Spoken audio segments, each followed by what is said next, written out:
আজ আমরা একাদশ শ্রেণীর দ্বিতীয় সেমিস্টার রাষ্ট্রবিজ্ঞানের পঞ্চম অধ্যায় ভারতীয় নাগরিকদের মৌলিক অধিকার, নির্দেশমূলক নীতি ও মৌলিক কর্তব্যসমূহ যে অধ্যায়টা রয়েছে তার 4 নম্বর ক্লাস করব।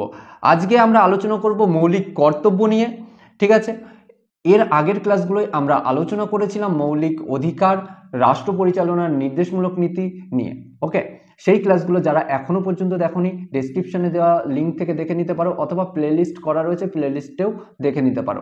ওকে, তো চলো শুরু করা যাক। শুরু করার আগে বলে রাখি, এখনো পর্যন্ত দ্য পলিটি গুরুর ফ্যামিলিতে যদি যুক্ত না হয়ে থাকো সাবস্ক্রাইব করে যুক্ত হয়ে যাও, আর বন্ধুদের কাছে শেয়ার করতে একদম ভুলো না। ওকে, তো প্রথমেই আসি, আমরা আজকে কি নিয়ে আলোচনা করব। দেখো, প্রথমেই আমরা আলোচনা করব মৌলিক কর্তব্য কি, তারপরে আমরা আলোচনা করব মৌলিক কর্তব্য ও অধিকারের মধ্যে সম্পর্ক।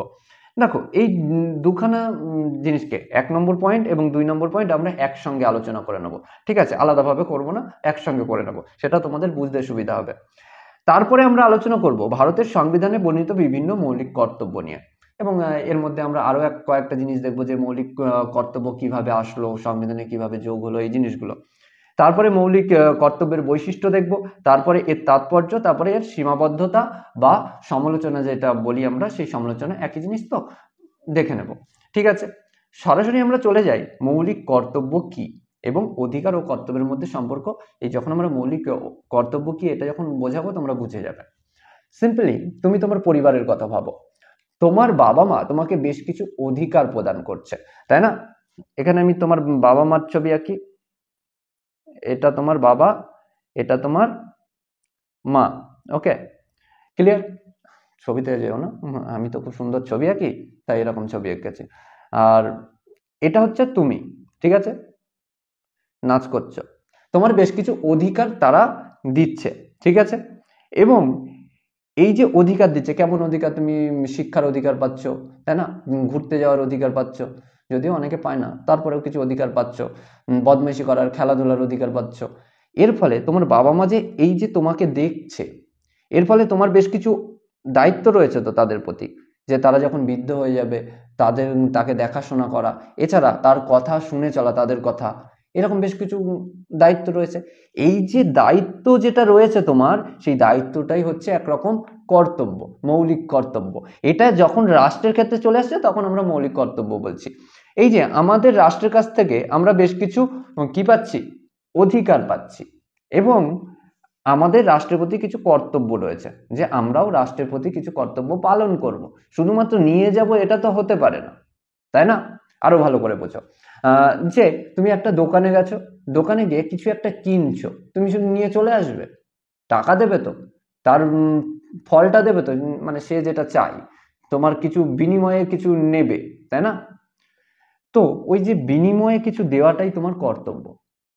অথবা সেম উল্টো জিনিসও হতে পারে, যে তুমি কারো প্রতি একটা কর্তব্য পালন করছো, সে তার ফলে তোমার কিছু অধিকার দিচ্ছে, তুমি টাকা দিচ্ছ, তোমাকে চাল দিচ্ছে, ঠিক আছে, এই যে বিনিময়, এটা একরকম আমরা বলতে পারি বিনিময়। কর্তব্য যদি কারো প্রতি পালন না করো তাহলে সে অধিকার দেবে না, ঠিক আছে, তার এনার্জি থাকবে না অধিকার দেওয়ার।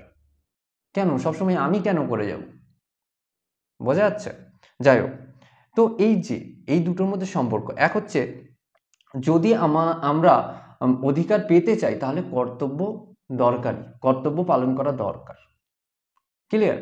যদি আমরা কর্তব্য পালন না করি, আমি ভালো ছেলে হয়ে উঠতে পারবো না, বা আমি ভালো মেয়ে হয়ে উঠতে পারবো না, অর্থাৎ আমি ভালো সন্তান হয়ে উঠতে পারবো না। ক্লিয়ার হচ্ছে কথাগুলো? তো এই একরকম আমরা বলতে পারি মৌলিক অধিকার এবং মৌলিক কর্তব্য একে অপরের সঙ্গে জড়িত, মানে একটা কয়েনের দুইখানা সাইড। ক্লিয়ার? নেক্সটে আমরা চলে যাব যে এই যে ভারতের সংবিধানে মৌলিক অধিকার বর্ণনা করা হয়েছে, এটা আসলো কি করে। আমরা একটা রোড ম্যাপ এঁকেছি, যে দেখো 1975 সালে আমাদের ভারতবর্ষে ইন্দিরা গান্ধীর যে সরকার ছিল, সেই সরকারের সময় জরুরি অবস্থা চালু হয়, যেখানে অনেক মানুষের মৌলিক অধিকার খুন হয়। এবং সেই সময় ইন্দিরা গান্ধী, অর্থাৎ এই যে কংগ্রেস সরকার ছিল, এই কংগ্রেস সরকারের মনে হয় যে আমরা যে আমাদের সংবিধানে যে সাধারণ নাগরিককে বেশ কিছু অধিকার দিচ্ছে, তো তাদেরও উচিত যে কিছু কর্তব্য রাষ্ট্রের প্রতি পালন করা, ঠিক আছে। তো মনে হয়, এবং এর ফলে এই যে কংগ্রেস সরকার একটা কমিটি গঠন করে, শরণ সিং কমিটি নাম ছিল। ঠিক আছে, এবং তাকে 1976-এ করেছিল, এবং তাকে বলে যে দেখো তোমরা কিছু কর্তব্য প্রস্তাব করো, ঠিক আছে, যে এই কর্তব্যগুলো রাখা দরকার সংবিধানে। ক্লিয়ার হচ্ছে? এবং এই যে ইনি ছিলেন ওই কমিটি হেড শরণ সিং, ওকে, এরা 8খানা মৌলিক কর্তব্যের প্রস্তাব করে, এবং সেই প্রস্তাবটা খুব ভালো লাগে, এবং এর ফলে কি হয়, সংবিধানের একটা নতুন চ্যাপ্টার যোগ হয়। এই যে শরণ সিং কমিটি বলে সংবিধানে একটা নতুন চ্যাপ্টার যোগ করে দাও, কি সেই চ্যাপ্টারের নাম কি দাও, পার্ট 4A, ঠিক আছে, একটা পুরো নতুন চ্যাপ্টার যোগ করে দেয়, কোথায়, সংবিধানে। ক্লিয়ার? এই যে সংবিধানের নতুন চ্যাপ্টার গঠন করে, এর মধ্যেই রাখা হয় মৌলিক কর্তব্যকে। একটা ইন্টারেস্টিং বিষয়, এই যে চ্যাপ্টারে মাত্র একটা ধারা রয়েছে, 51A নম্বর ধারা, বোঝা গেল? এই ধারায় সেই সময় টোটাল 10খানা কি মৌলিক কর্তব্যের উল্লেখ করা হয়। দেখো, এই শরণ সিং কমিটি 8খানা প্রস্তাব করেছিল, কিন্তু সেখানে আমরা 10খানাকে অ্যাড করি, এমন নয় যে তার উপর সব কথা মানতে হবে। এবং এই যে শরণ সিং কমিটি 3খানা, টোটাল 8টা প্রস্তাব করেছিল, 8টার মধ্যে 3খানাকে রিজেক্ট করে দেওয়া হয়, ঠিক আছে, 3খানা কর্তব্যকে রিজেক্ট করা হয়, তাদের কাছ থেকে 5টা নেওয়া হয় এবং 5টা আলাদাভাবে দেওয়া হয়, দিয়ে টোটাল 10খানা কর্তব্য এই যে 1976 সালে সংবিধান সংশোধন করা হয়। সংবিধান সংশোধন করে কি করা হয়, এই সংবিধানে যোগ করা হয়। ক্লিয়ার? আশা করছি এই পর্যন্ত ক্লিয়ার হয়েছে। করে আমাদের সংবিধানে মৌলিক কর্তব্য অ্যাড হয়ে যায়। ইনিশিয়াল পিরিয়ডে, অর্থাৎ যে সংবিধান যখন তৈরি হয় তখন আমাদের সংবিধান সভা এই সংবিধানে মৌলিক কর্তব্য যোগ করেনি, ঠিক আছে। দেখো, একটু এক্সট্রা কিছু কথা বলে রাখি, সেটা হচ্ছে যে আমাদের এই যে ভারতের সংবিধানে মৌলিক কর্তব্য যোগ করা হয়, খুব ইম্পর্টেন্ট বিষয় ছিল এটা, ইনিশিয়াল পিরিয়ডে করেনি। দেখো, যত বড় গণতান্ত্রিক রাষ্ট্র রয়েছে, বেশিরভাগ গণতান্ত্রিক রাষ্ট্র যেরকম ব্রিটেন, মার্কিন যুক্তরাষ্ট্র, কোনো রাষ্ট্রের সংবিধানে এই মৌলিক কর্তব্যের কথা উল্লেখ নেই, কোনো সংবিধানেই মৌলিক কর্তব্য নেই। একমাত্র একটা গণতান্ত্রিক দেশে রয়েছে, সেটা কোথায়, সেটা হচ্ছে জাপান, ওকে, সেটা জাপান। ক্লিয়ার হলো? এখন তোমাদের মনে হতেই পারে তাহলে কি জাপান থেকে এই মৌলিক কর্তব্যের ধারণা নিয়েছে? না, দেখো, বেশিরভাগ সমাজতান্ত্রিক যে রাষ্ট্রগুলো ছিল, সমাজতান্ত্রিক রাষ্ট্র, সেই রাষ্ট্রে এই মৌলিক অধিকার এবং মৌলিক কর্তব্যের কথা উল্লেখ রয়েছে। এবং তৎকালীন সময়ে যে সোভিয়েত ইউনিয়ন বা ইউএসএসআর যাকে আমরা বলি, তার যে সংবিধান, সেই সংবিধান থেকে আমাদের এই মৌলিক কর্তব্যের ধারণাটা নেওয়া হয়। ক্লিয়ার হলো? আশা করছি এই পর্যন্ত তোমাদের ক্লিয়ার হয়েছে।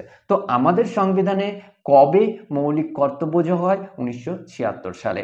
এবং সংবিধানে নতুন একটা চ্যাপ্টার যোগ করা হয়, যার নাম হচ্ছে পার্ট 4A, ঠিক আছে, চতুর্থ এ অংশে আমাদের মৌলিক কর্তব্য যোগ করা হয়, যেখানে মাত্র 10খানা কর্তব্যের কথা উল্লেখ করা হয়। আমরা জানি 11টা, পরে সংশোধনের মাধ্যমে আরো একটা যোগ করেছে, সেটা আমরা পরে আলোচনা করছি, ঠিক আছে। তো ইনিশিয়াল পিরিয়ডে আমাদের তাহলে মৌলিক কর্তব্য কটা ছিল? 10টা। বোঝা গেল? যাই হোক, আমরা নেক্সট পার্টে যাই। এই যে আমাদের ভারতীয় সংবিধানে বেশ কিছু মৌলিক কর্তব্যের উল্লেখ রয়েছে, টোটাল 11টা আমরা বললাম, পরে একটা অ্যাড হয়েছে, ঠিক আছে, ওইটা কবে অ্যাড হলো, কি হলো, সেটা আমরা পরে আলোচনা করছি, একেবারে শেষের যেহেতু, তাই না। আগেই বলে রাখি, এখানে আরেকটা জিনিস মনে রাখো, যে মনে রাখবে যে 1976 সালে যেই সংবিধানে মৌলিক কর্তব্য করা হয়, সেটা 51A নম্বর ধারার মধ্যে বিভিন্ন ভাগ ছিল, যেরকম এ থেকে যে পর্যন্ত যেই কটা ধারা করা হয়েছিল, সেই ধারাগুলোই এই 10খানা মৌলিক অধিকারের কথা উল্লেখ ছিল, এবং কেটা পরে অ্যাড করা হয়, অর্থাৎ 11 নম্বর যে কর্তব্যটা, সেটা পরে অ্যাড করা হয়, ঠিক আছে। এর নিয়ে আরো ডিটেলসে আমরা পরে দেখছি, আগে আমরা দেখে নিই আমাদের ভারতের সংবিধানের মৌলিক কর্তব্যগুলো কি। প্রথমে এই যে 51A নম্বর ধারায় রয়েছে, আমরা বললাম এই 51A নম্বর ধারার প্রথমে যেটা রয়েছে, প্রথম যে 1 নম্বর যেটা রয়েছে, বলছে সংবিধান মেনে চলা, সংবিধানের আদর্শ, প্রতিষ্ঠান সমূহ, জাতীয় পতাকা ও জাতীয় সঙ্গীতের প্রতি শ্রদ্ধা প্রদর্শন করা। কি বলছে? আমাদের সংবিধান মেনে চলা, এটা আমাদের কর্তব্য, ঠিক আছে। এছাড়া সংবিধানের যে আদর্শ রয়েছে এবং সংবিধানের সঙ্গে রিলেটেড যে প্রতিষ্ঠান, বিভিন্ন সরকারি প্রতিষ্ঠান রয়েছে, সেগুলোকে মেনে চলা, তার গুরুত্ব বোঝা, এগুলো আমাদের কর্তব্য, এগুলো আমাদের দায়িত্ব। এছাড়া আমাদের জাতীয় সঙ্গীত রয়েছে, আমাদের জাতীয় পতাকা রয়েছে, সেগুলোর প্রতি শ্রদ্ধা প্রদর্শন করা। অর্থাৎ যেরকম আমরা রাস্তা দিয়ে যাচ্ছি, হঠাৎ দেখছি পাশে একটা স্কুল আছে, স্কুলে জাতীয় সঙ্গীত হচ্ছে, আমি সাইকেলে করে যাচ্ছি, আমার কি করা উচিত? ওখানে দাঁড়িয়ে পড়া উচিত এবং সেই জাতীয় সঙ্গীতকে শ্রদ্ধা প্রদর্শন করে আমার নিজেরও গাওয়া উচিত। চুপচাপ আস্তে আস্তেই গাও না, কিন্তু দাঁড়িয়ে পড়া উচিত, বসে থাকা উচিত না। জাতীয় সঙ্গীত হচ্ছে তুমি বসে বসে ফোন টিপছো, এটা করা উচিত না। তোমার কি উচিত? দাঁড়িয়ে পড়া এবং পারলে তার সঙ্গে জাতীয় সঙ্গীতটা গাওয়া। এছাড়া যেখানে সেখানে আমরা পতাকা ফেলে রাখবো না, তাই না? আমার পতাকাকে সম্মান দিতে হবে, সেই যে সূর্যাস্ত এবং সূর্যোদয়ের যে ব্যাপারটা। তারপরে আমরা দেখি স্বাধীনতার পরে, প্রজাতন্ত্র দিবসের পরে পতাকা যেখানে সেখানে পড়ে রয়েছে, এটা করব না, ঠিক আছে? এই জিনিসগুলো। ওকে, নেক্সট 2 নম্বর বা বিতে যেটা রয়েছে সেটা হচ্ছে যেসব মহান আদর্শ জাতীয় স্বাধীনতা সংগ্রামে অনুপ্রেরণা রূপে কাজ করছিল সেগুলোকে যত্ন সহকারে রক্ষা করা এবং অনুসরণ করা।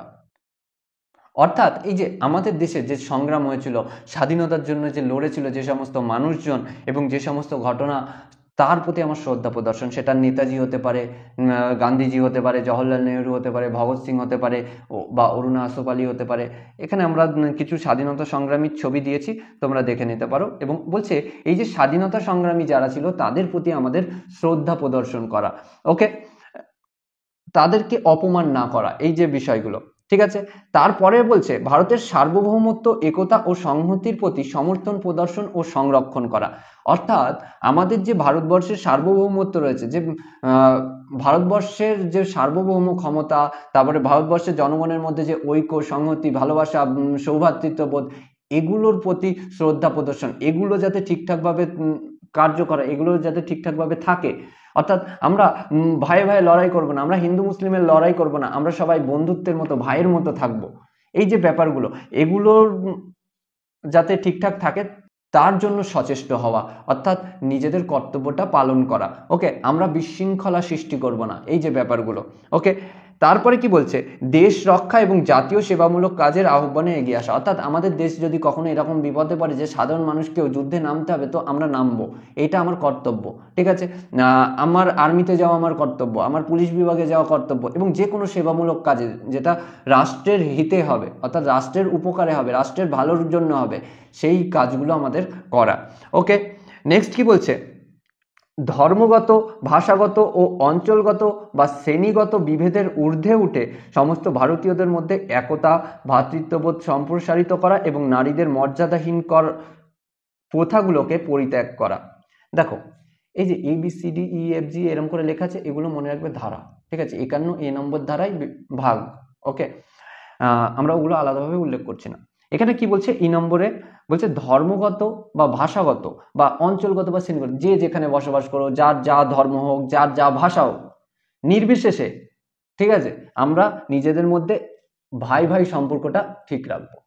পলিটিক্যাল পার্টির কথা মেনে আমরা আমাদের কর্তব্য থেকে দূরে সরবো না, এই কথাগুলো বলছে। বলছে এই যে ভারতের সংবিধানে যে কর্তব্যগুলো যোগ করা হয়েছে, এর মাধ্যমে জনগণকে বলা হচ্ছে যে দেখো, আমরা অধিকার দিচ্ছি, তোমারও বেশ কিছু কর্তব্য রয়েছে। আমার দেশটা যাতে শান্তিপূর্ণ থাকে, আমাদের দেশ যাতে শান্তিপূর্ণ থাকে, শান্তিপূর্ণভাবে উন্নয়নের দিকে আগায়, তার ব্যবস্থা করতে হবে। শুধুমাত্র কি সরকার করবে না, আমাদেরও উচিত তাতে কি সহযোগিতা করা।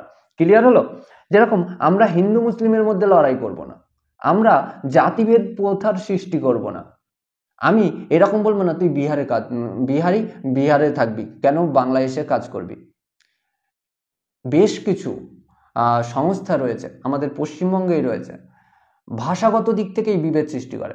তুই এখানে এসে কাজ করছিস, তুই বিহারি হয়ে এখানে কাজ করছিস, তুই এখানে বাংলায় কথা বলবি। আরে বাবা, ঠিক আছে, তার তো শিখতে সময় লাগবে, তাই না?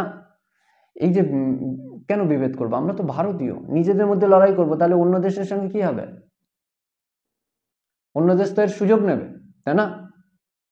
এখন তুমি আর তোমার ভাই এই নিয়ে লড়াই করছো, তোমার ভাই বলছে আমি ভালো পারি, তুমি বলছো আমি ভালো পারি। আরে পারে তো পারে, তোমাদের দুজনেও ভালো করো বা খারাপ করো, তোমার ভাই যদি ভালো করে তাহলে তোমার খুশি হওয়া উচিত, তাই না? এবং তাকে হেল্প করা উচিত। হিংসা করছো কেন? যে আমি তোর থেকে ভালো পারি, আমি তোর থেকে ভালো পারি, কেন এরকম হবে? তাই না? তোমার কর্তব্য যে সে যাতে ভালো করতে পারে তার জন্য সাহায্য করা। তো এটা করো, নিজেদের মধ্যে লড়াই করে তো লাভ নেই। পলিটিক্যাল পার্টিগুলোর মানে কথা মতো তুমি তারা যা বলছে, হোয়াটসঅ্যাপ ইউনিভার্সিটিতে যা আসছে সেই নিয়ে লড়াই বাজিয়ে দিচ্ছ, তাই না? এছাড়া কি বলছে, নারীদেরকে নারীদের মর্যাদা ক্ষুণ্ণ করবে এরম যে প্রথা রীতিনীতিগুলো রয়েছে সেগুলোকে বাদ দাও। যেরকম সতীদাহ প্রথা ছিল না, ওটাকে বিলোপ করে দাও। এটা তোমার দায়িত্ব। তুমি যদি ওরা সাপোর্ট করো ওই সতীদাহ প্রথাকে, কেমন একটা না, এটা অমানবিক পরিচয় দিচ্ছ তুমি। নেক্সট কি বলছে, ভারতের মিশ্র সংস্কৃতি, গৌরব, ঐতিহ্যকে মূল্য দেওয়া ও সংরক্ষণ করা। অর্থাৎ এখানে আমাদের যে সংস্কৃতি রয়েছে আমাদের ভারতীয়দের মধ্যে একরকম মিশ্র সংস্কৃতি, হিন্দুদের আলাদা সংস্কৃতি, মুসলিমদের আলাদা সংস্কৃতি, খ্রিস্টানদের আলাদা, এক একজনের এক এক রকম। তুমি ওর সংস্কৃতিতে হস্তক্ষেপ করছো, ওর সংস্কৃতিতে হস্তক্ষেপ করছো, এটা নয়। তোমার উচিত ও ধরো একজন মুসলিম তুমি, বা আমি আমার উদাহরণ দিই, আমি ধরো একজন মুসলিম আর আমার পাশে বাড়ি একজন হিন্দু রয়েছে, তার যে সংস্কৃতি রয়েছে আমি সেটাই হস্তক্ষেপ করব না। উল্টো অন্য কেউ যদি তার সংস্কৃতিকে হস্তক্ষেপ করে, তার সংস্কৃতি নষ্ট করার চেষ্টা করে, আমি বাধা দেব। এই যে ব্যাপারটা, যে একে অপরের হেল্প করে তুমি কি করছো, এই যে আমাদের ভারতের যে সংস্কৃতি রয়েছে সেই সংস্কৃতিকে সংরক্ষণ করব। ক্লিয়ার? নেক্সট বলছে, বনভূমি, হ্রদ, নদী, বন্যপ্রাণী সহ প্রাকৃতিক পরিবেশকে সংরক্ষণ করা ও উন্নত করা এবং জীবজন্তুর প্রতি মমত্ব বোধ প্রকাশ করা। অর্থাৎ আমাদের যে বনভূমি রয়েছে, তারপরে নদী রয়েছে, তারপরে হচ্ছে বন্যপ্রাণী, বনে যে বন্যপ্রাণী রয়েছে সেই বন্যপ্রাণীদেরকে রক্ষা করা, তারপরে নদী পরিষ্কার রাখা, আমি নদীর নোংরা ফেলবো না, এলাকায় নোংরা ফেলবো না, ঠিক আছে? নোংরা এক জায়গায় ফেলবো, যেখানে খাবার খাচ্ছি ফেলে দিলাম, কেন? যেখানে সেখানে যেখানে সেখানে থুতু ফেলছি, যেখানে সেখানে রাস্তার ধারে দাঁড়িয়ে টয়লেট করছি, কেন? এটা তো হতে পারে না। এটা একটা ভালো দেশ গঠনের উপযোগী? তোমার কি মনে হয়? একদম না। তো এই যে বিষয়গুলো, আমরা যাতে পরিবেশ রক্ষা করি, আমরা যাতে নদী নালা পরিষ্কার রাখি, বন্য প্রাণীদের সংরক্ষণ করি, আমি গিয়ে গুলি মারলাম সালমান খানের মতো, সেটা যাতে না হয়। বোঝা গেল? এছাড়া বনভূমিতে কেটে ফেললাম, গাছ কাটো গাছ কাটো, কেন? এবং এখানে মনে রাখতে হবে, দেখা গেলো কোনো একটা এলাকায় কোনো একটা অভয়ারণ্য, ধরো ওই জায়গায় কোনো বন্যপ্রাণী মানে একরকম বিলুপ্ত প্রায়, ওকে, এখন সেই জায়গায় না আমার অধিকার, আমি ওখানে গিয়ে থাকবো, এইরকম না। তোমার কর্তব্য কি, সরকার আইন পাস করেছে যে এখানে কেউ ঢুকবো না, সরকার বলে দিয়েছে, নির্দেশ দিয়ে দিয়েছে এখানে কেউ ঢুকো না, এরা যতদিন না সে আগের মতো হয়ে যায়, অর্থাৎ বংশ এরা যতদিন না বিস্তার করতে পারে ততদিন ঢুকো না। তোমার কর্তব্য কি, এটা মানা, আর তুমি মানছো না, কেমন একটা না। যাই হোক, নেক্সট কি বলছে, বিজ্ঞানসম্মত দৃষ্টিভঙ্গি, মানবিকতা বোধ, অনুসন্ধিৎসা ও সংস্কারমুখী দৃষ্টিভঙ্গির প্রসার ঘটানো। অর্থাৎ আমরা বলতে পারি যে কুসংস্কারের প্রতি আমরা আকৃষ্ট হব না, ঠিক আছে? বা আমরা বলবো না যে সামনে রাস্তা দিয়ে বিড়াল চলে গেল, কিছুক্ষণ দাঁড়িয়ে যা, একরকম এগুলো আমাকে, আমার দেশকে পিছিয়ে রাখবে, তাই না? এর জায়গায় তুমি যুক্তি দিয়ে কথা বলো, যুক্তির মাধ্যমে কাজ করো, বিজ্ঞান ভিত্তিক হও। এখন তুমি যদি এরকম বলো যে দেখো টেকনোলজি নিয়ে আসছো, এই টেকনোলজি আনলে আমাদের দেশের অনেক ক্ষতি হবে, এমন তো নয়, দেশের উল্টো উন্নতি হবে, তাই না? তো তুমি বলবে দেশের ক্ষতি হচ্ছে এই বলে তুমি কি করলে, তার বিরোধিতা করলে, এটা তো উচিত নয়। তোমার উল্টো কি ভাবা উচিত, না দেশের উন্নতির জন্য আমার বিজ্ঞান টেকনোলজি এগুলোকে কাজে লাগানো উচিত, এবং আমার চিন্তাভাবনা এমন হবে বিজ্ঞান ভিত্তিক, বা বিজ্ঞান ভিত্তিক বলতে আমরা বলতে চাইছি যুক্তির নিরিখে, ঠিক আছে? আমরা যে কোনো কাজ করব যুক্তির নিরিখে করব, আমরা অন্ধবিশ্বাস করব না কোনো জিনিসে। ওকে, নেক্সট কি বলছে, জাতীয় সম্পত্তির রক্ষা এবং হিংসার পথ পরিহার করা। জাতীয় সম্পত্তি বা আমরা বলতে পারি পাবলিক প্রপার্টি, ওকে, এগুলো বলতে কি, এই যে হসপিটাল, স্কুল, কলেজ, এগুলোকে ঠিক রাখা। আমরা মাধ্যমিক দিয়ে বেরিয়ে আসলাম আর কি করলাম, পাখা ভেঙে আসলাম, তাই না? টেবিল চেয়ার ভেঙে আসলাম, এমন না। তোমার ওটা কর্তব্যের মধ্যেই পড়ে না, ওটা ফালতু কাজ। দেখো তোমার কর্তব্য কি, ওগুলোকে সংরক্ষণ করা, তাই না? এই হসপিটালে কোনো একটা ঘটনা ঘটেছে, হসপিটাল ভাঙচুর করে আসলাম, রাস্তায় দাঙ্গা বাঁধিয়ে দিয়েছি, দিয়ে বাস মাস সব ভেঙে দিয়ে আসলাম, একরকম আমাদের ক্ষতি, তাই না? এগুলো আমরা না করি। আমাদের মনে হলো যে বললাম যে আমাদের বাড়ির দিকটাই ওই রাস্তার যে লাইটটা দিয়েছে আমাদের বাড়ির দিকে একটুখানি দিয়ে দাও, আমার বাড়িতেও একটা লাইট লাগিয়ে দাও, সরকারি যে লাইটগুলো রয়েছে সেগুলো লাগিয়ে দাও ফ্রিতে। লাগাইনি, কি রাস্তার ধারের লাইট গিয়ে ভেঙে দিয়ে আসবো কেন? তোমারও তো জিনিস ওগুলো, শুধু ওই একজনের তো নয়, ওটা তো সরকারি বলতে তো আমাদেরই, তাই না? আমাদের জিনিস কেন ক্ষতি করবে? তুমি তোমার বাড়ির জিনিস ক্ষতি করবে? করবে তো না, নাকি করবে? একদম করবে না। তো তোমার কর্তব্য সেগুলোকে সংরক্ষণ করা, উল্টো কেউ যদি ভাঙতে যায় সেটাকে আটকানো, তাই না? নেক্সট কি বলছে, সর্বক্ষেত্রে জাতীয় উন্নতির গতি বজায় রাখতে ব্যক্তিগত ও সমষ্টিগত সকলের কাজে চরম উৎকর্ষ সাধনের জন্য সচেতন হওয়া। অর্থাৎ এই দেখো, আমরা আমাদের দেশে আছি, আমি যদি উন্নতি করি তাহলে আমাদের দেশের লাভ, তুমি উন্নতি করলে দেশের লাভ, তাই না? তো বলছে এই যে আমাদের দেশের উন্নতি ঘটানোর জন্য তুমি নিজেও নিজের কাছে সাকসেসফুল হও এবং অন্যকেও সাকসেস হতে সাহায্য করো। স্বার্থপর হয় না, শুধু নিজে হব, নিজে তো হলেও হবেই, নিজে তো হওয়া উচিতই, সঙ্গে আরো মানুষকে সাহায্য করো যে তারা যাতে নিজেকে খুব তৈরি করে, নিজেকে তৈরি করে দেশের উন্নতি সাধন করে। আমার এই গ্রামে, ধরো তোমার গ্রামের কথাই বলি, তোমার গ্রামে তুমি খুব ভালো রেজাল্ট করলে, তুমি খুব ভালো পদে গেলে, তাহলে কি শুধুমাত্র কি ওই গ্রামের উন্নতি হবে? না, পুরো সমাজের উন্নতি হবে, রাষ্ট্রের উন্নতি হবে, তাই না? এইরকম যদি আমরা প্রতিটা মানুষ নিজের কাজকে খুব ভালোভাবে করি তাহলে আমার রাষ্ট্রের উন্নতি হবে। এই কথা ভেবে যদি কাজ করি তাহলে বোঝাতে পারছি তো, তাহলে রাষ্ট্রের উন্নতি ঘটবে।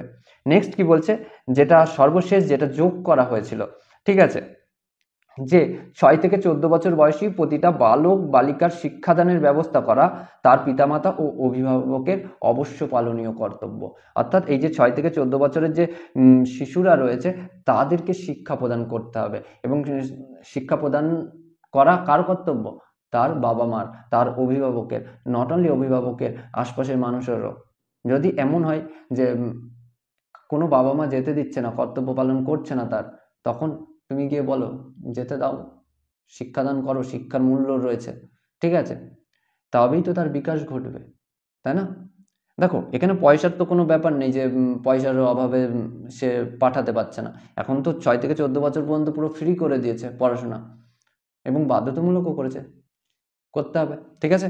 এটা দেখো 2002 সালে 86তম সংবিধান সংশোধনের মাধ্যমে এই 11 নম্বর মৌলিক কর্তব্যটা যোগ করা হয় আমাদের ভারতীয় সংবিধানে। ওকে, নেক্সট, এই যে মৌলিক কর্তব্যের বেশ কিছু বৈশিষ্ট্য রয়েছে।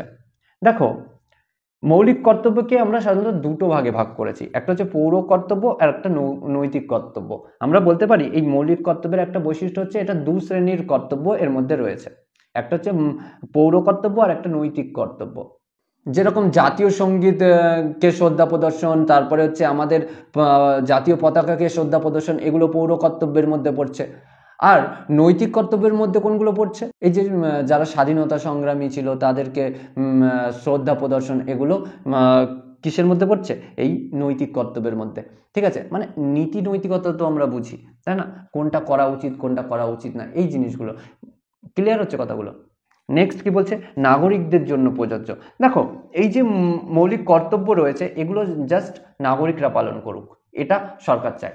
এখন বাংলাদেশ থেকে কেউ এখানে এসছে, তুমি বলতে পারো না যে নে উঠে দাঁড়া, যে জাতীয় সঙ্গীত হচ্ছে তুই শ্রদ্ধা প্রদর্শন কর, আমরা বলতে পারি না। হ্যাঁ, আমরা জোর করতে পারি না, আমরা তাকে বললাম যে দাঁড়াও, আমরাও দাঁড়াচ্ছি, তারও এটা দায়িত্ব যে না, এরা যখন দাঁড়াচ্ছে এরা সম্মান করছে তো করা উচিত। তোমার মাকে সম্মান করা আমার কর্তব্য নয়, তাই না? কিন্তু যেহেতু সে তোমার মা, তবে আমি তাকে সম্মান দেব, আমি তাকে বাজে কথা বলবো না। ক্লিয়ার হচ্ছে? সেই হিসেবে তাদের দেওয়া উচিত। আবার হ্যাঁ, যদি ওই যে বাংলাদেশ থেকে যে এসছে সে যদি আমাদের দেশে জাতীয় পতাকা বা জাতীয় সঙ্গীতকে কোনোভাবে মানে নিচু দেখায়, কোনোভাবে অবমাননা করে, তাহলে তাকে ছেড়ে কথা বলবো না। ক্লিয়ার? কিন্তু ও যদি সম্মান দিতে না চায় এবং বদনামও না করছে না, ওকে, নো প্রবলেম। ক্লিয়ার? তো শুধুমাত্র নাগরিকদের জন্য এই মৌলিক কর্তব্য পালন করার কথা সরকার বলছে, সংবিধান বলছে। ক্লিয়ার? নেক্সট নেক্সট কি বলছে, দায়িত্ববোধ সম্পর্কে সচেতন করে তোলে। এই যে মৌলিক কর্তব্যগুলো রয়েছে, এগুলো যখন লিস্টে দিয়ে রেখেছে না আমাদের সংবিধানে, আমাদের এটা একরকম রিমাইন্ডার হিসেবে কাজ করছে যে না, আমাদের কিছু কর্তব্য রয়েছে। তোমাদের ধরো স্কুলে কিছু নিয়ম কানুন যদি লেখা থাকে, তাহলে হ্যাঁ আমার এই টাইমে যেতে হবে, এটা আমার কর্তব্য। বা স্কুলটাকে পরিষ্কার রাখতে হবে, এটা আমার কর্তব্য। লেখা আছে স্কুল পরিষ্কার পরিচ্ছন্ন রাখো, দেওয়ালে লেখা রয়েছে, বারবার মনে পড়ছে, হ্যাঁ মানে আমি কোনো একটা খাবার খেয়ে কাগজ ফেলতে যাবো, আমার কষ্ট হবে, ডাস্টবিনে ফেলি। বোঝা গেল? নেক্সট কি বলছে, বিচারযোগ্য নয়। এই মৌলিক কর্তব্য বিচারযোগ্য নয়। বিচারযোগ্য নয় বলতে কি বোঝাচ্ছে, যে কেউ ধরো এই মৌলিক কর্তব্য পালন করলো না, অর্থাৎ ধরো ওই যে স্বাধীনতা সংগ্রামী যারা রয়েছে তাকে সম্মান জানালো না, তো তুমি বলতে পারবে না কেন জানালি না, ঠিক আছে? তুমি বলতে পারবে না এবং এটা গিয়ে তুমি কেস করতে পারবে না, আরে জানাইনি এরকম একটা ব্যাপার। তুমি কর্তব্য পালন করনি, তুমি স্বার্থপর, তাই না? তুমি বিচার পাবে না। কিন্তু মৌলিক অধিকারের কথা যদি বলি, সেটা যদি ক্ষুণ্ণ হয়, তাহলে তুমি যেমন যেতে পারছো, কিন্তু মৌলিক কর্তব্য যদি কেউ পালন না করে, তাহলে তুমি বিচার চাইতে পারো না, ঠিক আছে? বা তুমি কারণ আমি কেস করতে পারবে না, এরকম একটা কথা বলছে। ক্লিয়ার হলো? এই হচ্ছে আমাদের মৌলিক কর্তব্যের বৈশিষ্ট্য। এই যে মৌলিক কর্তব্য যেগুলো রয়েছে, এটা এমন নয় যে মানতেই হবে, না মানলেও চলবে। হ্যাঁ, কখন মানাতে পারবে, এমন কি যে জাতীয় পতাকাকে তুমি অবমাননা করলে, তুমি তাকে সম্মান জানালে না, জাতীয় সঙ্গীতকে সম্মান জানালে না, আর রাষ্ট্র কিছু বলবে না, তুমি কিছু বলবে না, এরকম কি? এরকম নয়। হ্যাঁ, এই মৌলিক কর্তব্যে যদি এমন কিছু থাকে যেটা আইন প্রণয়ন করে দিয়েছে সরকার বা আইন বিভাগ আইন প্রণয়ন করেছে এরকম, যে তোমার যে এটা এই কর্তব্য ছিল, এটা আমি আইনের দ্বারা বলে দিলাম যে দেখো, যে তুমি এই কর্তব্যটা যদি পালন না করো, তাহলে তোমাকে শাস্তি পেতে হবে। বোঝা গেল? সেক্ষেত্রে আলাদা বিষয়, যেহেতু তুমি সেখানে আইন লঙ্ঘন করছো। যেরকম আমাদের আইন পাশ হয়ে রয়েছে যে জাতীয় সঙ্গীত এবং জাতীয় পতাকাকে সম্মান করতেই হবে তোমার, এটা কর্তব্যের মধ্যেও পড়ছে, আবার আইনও পাশ করে দিয়েছে। এখন তুমি যদি এই জাতীয় পতাকাকে সম্মান না করো অ্যাজ আ নাগরিক হিসেবে, তাহলে তোমাকে শাস্তি পেতে হবে, ঠিক আছে? জেল পর্যন্ত হবে। ওকে, নেক্সট আসছে মৌলিক কর্তব্যের তাৎপর্য ও সীমাবদ্ধতা। আমরা এক এক করে এই জিনিসগুলো দেখি। দেখো, মৌলিক কর্তব্যের তাৎপর্য বলছে, তাৎপর্য বলতে কি বোঝাচ্ছে, যে এই যে আমাদের মৌলিক কর্তব্যগুলো রয়েছে, এর গুরুত্ব কি। দেখো, এই মৌলিক কর্তব্য একরকম আমাদের রিমাইন্ডার হিসেবে কাজ করে। কেমন রিমাইন্ডার? যে আমাদের সংবিধান বিরোধী কোনো কাজ করা যাবে না, সংবিধানকে মান্য করে চলতে হবে, ঠিক আছে? এইগুলো আমার কর্তব্য। আমরা অনেক সময় তো ভুলে যাই না, আমরা মানুষ, আমরা অনেক কিছু ভুলে যাই, যে আমাদের কি কি করা উচিত, কি কি করণীয়, সেগুলো ভুলে যাই। কিন্তু এই সংবিধানে যদি মৌলিক কর্তব্য থেকে থাকে বা যেহেতু লেখা রয়েছে, সেইগুলো যখন আমরা দেখি, তখন আমাদের মনে পড়ে যায়, না আমাদের এই কাজ করতে হবে, ঠিক আছে? এছাড়া এই মৌলিক কর্তব্যে যে বলা হয়েছে সৌভ্রাতৃত্ববোধ আমাদের গড়ে তুলতে হবে, জাতীয় সংহতি গড়ে তুলতে হবে, এই জিনিসগুলোকে আমাদের মনে করিয়ে দেয়। এছাড়া আমরা যাতে কোনো রকম রাষ্ট্র বিরোধী কোনো রকম কাজ না করি, সেই কথা আমাদেরকে স্মরণ করিয়ে দেয়, তাই না? যেরকম রাষ্ট্রবিরোধী কাজ বলতে আমরা কখনো পতাকাকে না পোড়াই, পতাকাকে অবমাননা না করি, তারপরে জাতীয় সঙ্গীতকে সম্মান করি, এই জিনিসগুলোকে মনে করিয়ে দেয় কে? এই মৌলিক কর্তব্য। তো এর একরকম গুরুত্ব রয়েছে। আরও একরকম আমরা বলতে পারি যে এই যে মৌলিক কর্তব্য একদিক থেকে যেরকম বিচারযোগ্য নয়, অর্থাৎ এই মৌলিক কর্তব্য কেউ যদি পালন না করে, তখন আদালত এর জন্য কোনো রকম শাস্তি দিতে পারে না। কিন্তু যদি ওই মৌলিক কর্তব্যের নিরিখে কোনো রকম একটা আইন পাশ করে পার্লামেন্ট, তখন সেই যে মৌলিক কর্তব্য পালন করবে না, তাকে শাস্তি দিতে পারে। যেরকম একটা এরকম রয়েছে না, যে জাতীয় পতাকাকে সম্মান করতে হবে, তারপরে জাতীয় সঙ্গীতকে সম্মান করতে হবে, এর নিরিখে পার্লামেন্ট আইন পাশ করে দিয়েছে, তো তার জন্য আমাদের শাস্তি পেতে হবে, ফাইন দিতে হবে, তাই না? দেখো, এটা অ্যাকচুয়ালি এই মৌলিক কর্তব্য মানে না মানার জন্য শাস্তিটা পাচ্ছি না, আমরা এই আইনটা না মানার জন্য শাস্তি পাচ্ছি। একরকম আমরা বলতে পারি এই মৌলিক কর্তব্যের জন্যই অ্যাকচুয়ালি কিন্তু সেই আইনটা তৈরি হয়েছে, হ্যাঁ কি না? তো এই মৌলিক কর্তব্যের একরকম গুরুত্ব রয়েছে। এছাড়া এই মৌলিক কর্তব্য নাগরিককে দায়িত্বশীল করে তোলে, তার যে দেশের প্রতি কিছু কর্তব্য রয়েছে, কিছু দায়িত্ব রয়েছে, সেগুলোর কথা স্মরণ করিয়ে দেয়। একাধিক কারণে এই মৌলিক মৌলিক কর্তব্যের বেশ গুরুত্ব রয়েছে। ক্লিয়ার? নেক্সট, সমালোচনা। যে কোনো ভালো জিনিসের সমালোচনা হয় আমরা জানি। তো এই যে মৌলিক কর্তব্যেরও বেশ কিছু সমালোচনা করেছেন বিভিন্ন তাত্ত্বিকেরা। যেরকম কেউ কেউ বলছেন এই যে মৌলিক কর্তব্য রয়েছে, এই কর্তব্য বিচারযোগ্য নয়। বিচারযোগ্য নয় কারণ এই যে মৌলিক কর্তব্য যেগুলো রয়েছে, সেই কর্তব্যগুলো কিছু কিছু কর্তব্য বিশেষ করে যে একরকম অস্পষ্ট। কেমন? যেরকম উদাহরণ হিসেবে আমরা বলতে পারি ওই যে যারা জাতীয় সংগ্রামী স্বাধীনতা সংগ্রামী অর্থাৎ জাতীয় আন্দোলনে অংশগ্রহণ করেছিল, অনুপ্রেরণা ছিল, তাদেরকে কার নিরিখে, কিসের নিরিখে সম্মান প্রদর্শন করব? অর্থাৎ আমরা বলতে চাইছি যে গান্ধীজি যেরকম অহিংসার পূজারী ছিলেন, সেই রকম ভগৎ সিং কি করেছে? সহিংসার পূজারী। এখন তোমার আমার মধ্যে কেউ তো অহিংসাকে সাপোর্ট করতে পারে, কেউ সহিংসাকে ঘৃণা করতে পারে, তাই না? তো আমি যদি অহিংসাকে সাপোর্ট করে কথা বলি, তখন আমি সহিংসাকে তো দেখতেই পারি না। তো একরকম তার প্রতি তো আমার একরকম অশ্রদ্ধা প্রদর্শন হয়ে যাচ্ছে, অর্থাৎ ভগৎ সিং এর প্রতি। অথবা আমি যদি তার পূজারী হই, অর্থাৎ তাকে সাপোর্ট করি পুরোপুরি এবং অহিংসাকে একটু ঘৃণার চোখে দেখি, তো কি হবে? গান্ধীজিকে তখন অশ্রদ্ধা প্রদর্শন করা হয়ে যাচ্ছে। তো এই যে স্পষ্টভাবে এই মৌলিক কর্তব্যে বলা নেই কোন নিরিখে কাকে শ্রদ্ধা প্রদর্শন করতে হবে। দুজনকে কি শ্রদ্ধা প্রদর্শন করতে হবে, না কোনো একজন করলেও চলবে, এই জিনিসগুলো বলা নেই, একরকম অস্পষ্ট কথা বলছে। আবার কিছু কিছু তাত্ত্বিকরা বলছে এখানে বেশ কিছু অপ্রয়োজনীয় কর্তব্যের কথা উল্লেখ করে দিয়েছে, ফালতু ফালতু সংবিধানের পেজগুলো নষ্ট করেছে। কেমন অপ্রয়োজনীয়? যেরকম আমরা বলতে পারি একটা হচ্ছে জাতীয় সঙ্গীতকে এবং জাতীয় পতাকাকে শ্রদ্ধা প্রদর্শন করা, বলছে এগুলো একরকম অকাজের। কেন অকাজের বলছে? যে এগুলো বেশিরভাগ নাগরিকই মেনে চলবে, ফালতু ফালতু পেজ নষ্ট করার কি দরকার ছিল? বোঝা গেল?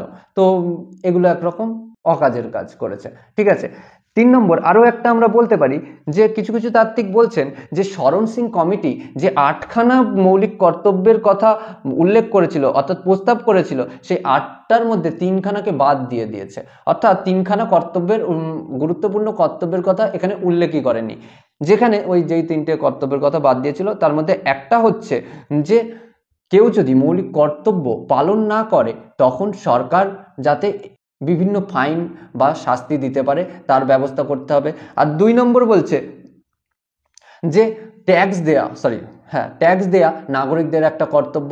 আর 3 নম্বর হচ্ছে যে এই মৌলিক কর্তব্যের মানে বিপরীতে কোনো এরকম মামলা দায়ের করা যাবে না যে আমার মৌলিক অধিকার ক্ষুণ্ণ হচ্ছে এই বলে, যে এমন একটা দেখা গেল এমন একটা মৌলিক কর্তব্য আমার রয়ে গেছে যেটা মৌলিক অধিকারকে ক্ষুণ্ণ করছে, তখন মানে সেটা করা যাবে না। বোঝা গেল? অর্থাৎ মামলা দায়ের করা যাবে না যে আমার মৌলিক অধিকার ক্ষুণ্ণ হচ্ছে, কিসের জন্য? মৌলিক কর্তব্যের জন্য। তো এটা যাতে না হয়।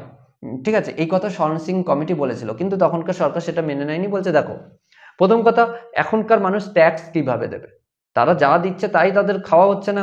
এখন তো আমাদের দেশ আগিয়ে যাওয়ার জায়গায়, তো ওটা কর্তব্যের মধ্যে আমরা রাখবো না, ওরা যা দিচ্ছে তাতেই খুশি। ক্লিয়ার?